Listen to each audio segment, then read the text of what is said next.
नमस्ते दोस्तों, मेरा नाम अनिल सक्सेना है। दोस्तों, विश्व में हर धर्म ने, फिलॉसफी ने ईश्वर की एग्जिस्टेंस को अपने अलग तरीके से वर्णन किया है और सभी व्याख्याएं सही भी प्रतीत होती हैं। परंतु समय बीतने के साथ साथ विज्ञान के आविष्कारों ने भी ईश्वर की एग्जिस्टेंस को अपने अलग दृष्टिकोण से देखने का प्रयास किया है। आज के वीडियो में हम इस विषय को साइंस के चश्मे से या कहें क्वांटम मैकेनिक्स के दृष्टिकोण से देखने का प्रयास करेंगे। आशा है यह नया दृष्टिकोण आपको बड़ा इंटरेस्टिंग लगेगा। ब्रह्मांड में वेरियस फ्रीक्वेंसीज व वेवलेंथ की इलेक्ट्रोमैग्नेटिक रेज मौजूद रहती हैं।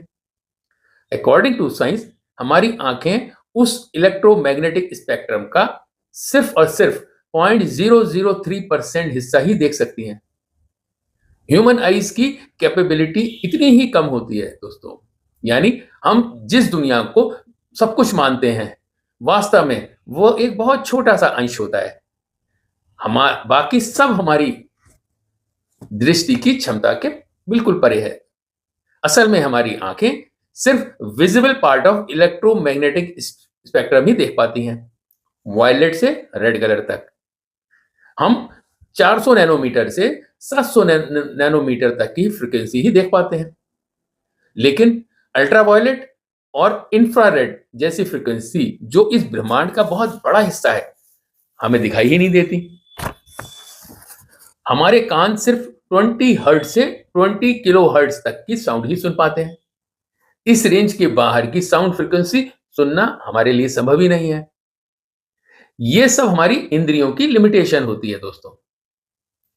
हमारा चेतन मन यानी कॉन्शियस माइंड सिर्फ 40 बिट्स पर सेकंड की इंफॉर्मेशन ही प्रोसेस कर सकता है, उसकी कैपेबिलिटी ही इतनी है। जबकि सबकॉन्शियस माइंड जो कि अवचेतन मन होता है वो हर सेकंड लगभग 11 मिलियन बिट्स डेटा को एब्जॉर्ब करता रहता है, यानी कॉन्शियस माइंड से भी अरबों गुना ज्यादा, और वो भी बिना हमारी अवेयरनेस के, बिना हमारी परमिशन के। इसका मतलब यह हुआ कि हमारी इंद्रियां यूनिवर्स का केवल एक बहुत ही छोटा सा हिस्सा पकड़ पाती हैं, बाकी सब कुछ हमारी परसेप्शन के बाहर छुपा रहता है। तो क्या यह संभव नहीं कि ईश्वर भी किसी ऐसी ही डिफरेंट फ्रीक्वेंसी पर मौजूद हो जिसे हमारी इंद्रियां पकड़ ही ना पा रही हो? साइंस के पास इसका अभी तक कोई भी वैलिड एक्सप्लेनेशन नहीं है। गीता में श्री कृष्ण भी कहते हैं, मैं सबके हृदय में छुपा हुआ हूं। लगभग सभी साधु संत व अवतारों के अनुसार ईश्वर हम सबके अंदर ही छुपा है। वो बाहर इसलिए दिखाई नहीं देता क्योंकि हम उसे बाहर खोजते रहते हैं, मंदिरों मस्जिदों में जाकर खोजते हैं, पवित्र स्थानों में जाकर खोजते हैं।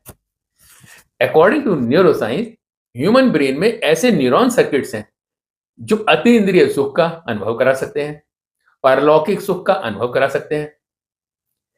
दोस्तों, डीप मेडिटेशन के दौरान ब्रेन की पेरिएटल लोब और टेम्पोरल लोब इसकी एक्टिविटी में काफी बदलाव पाया गया है।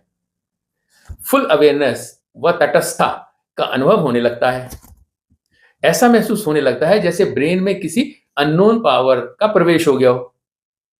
तो क्या यह संभव है कि ईश्वर कहीं बाहर नहीं बल्कि हमारे ही न्यूरल नेटवर्क में छुपा हुआ है और मेडिटेशन व प्रार्थना उसी छुपे हुए डिवाइन को एक्टिवेट करने का एक माध्यम है?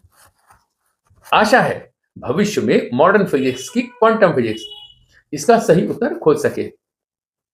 अकॉर्डिंग टू क्वांटम फिजिक्स हमारा ब्रह्मांड उतना ठोस नहीं है, उतना प्रिडिक्टेबल नहीं है जितना हमें नजर आता है।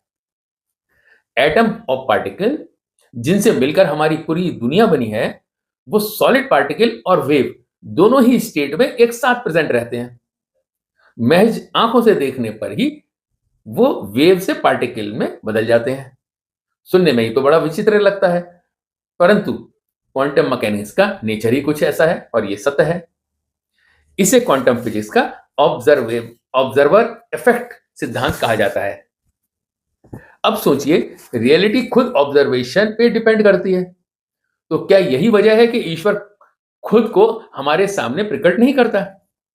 अकॉर्डिंग टू क्वांटम फिजिक्स उसकी एग्जिस्टेंस ऑब्जर्वर की चेतना से यानी हमारी चेतना से जुड़ी है।